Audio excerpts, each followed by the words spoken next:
Hello everybody, Wild Bill for America here, and I'm done playing nice with the liberals who are wrecking this nation, getting Americans killed, and spitting in the face of God. Since Obama took office, American military deaths have tripled.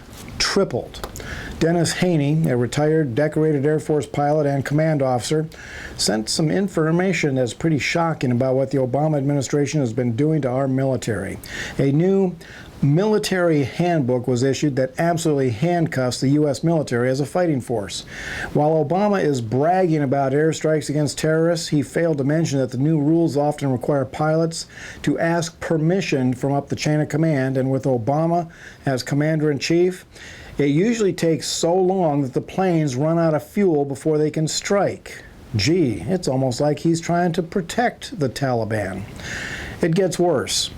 Combat troops are not permitted to enter mosques at any time. Wow, that sure makes it easy to hide the weapons they use to kill Americans.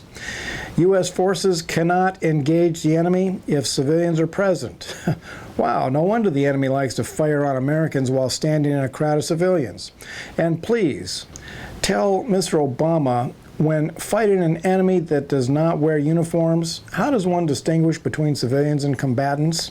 It's impossible, and that makes it impossible for our military to defend themselves.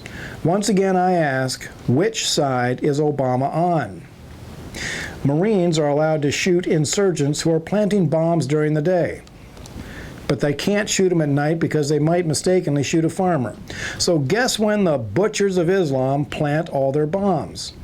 And when have you ever seen a farmer work their fields in the middle of the night? Whose side is Obama on? When troops need to conduct a raid on a home, the new Obama rules forces them to give advance notice. No women may be searched by males, even if they suspect that a man is wearing a burqa. ISIS and the Taliban can read the Obama rules on the internet. Therefore, mosques are now safe places to store weapons, male suicide bombers wear burqas, and ISIS artillery can drive safely anywhere they want to because our troops cannot shoot them unless ISIS is preparing to attack. These Obama rules go way beyond the typical liberal stupidity. This crosses the line into sabotaging our military in a time of war.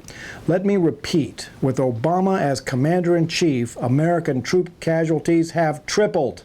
I am convinced that the man in the White House is a greater threat to our troops than the Taliban, and I am calling for the military to protect its own.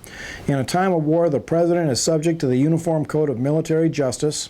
It's time for the president to be treated like any member of the military who sabotages operations resulting in the deaths of Americans. The liberal left is trying to turn the Middle East into another Vietnam. American troops can defeat an evil enemy, but they're being prevented from winning by massive left-wing political interference. America, do not let the Obama administration force us into a Vietnam-style defeat where the bad guys win, freedom loses, and America is humiliated. That is the goal of the left. Vietnam veterans, you remember what they did. Don't let them do the same thing to our Iraq veterans. Having a liberal, left-wing commander-in-chief is nothing short of criminal, and we have the dead bodies to prove it. This is Wild Bill for America. Thank you for watching, and America bless God again.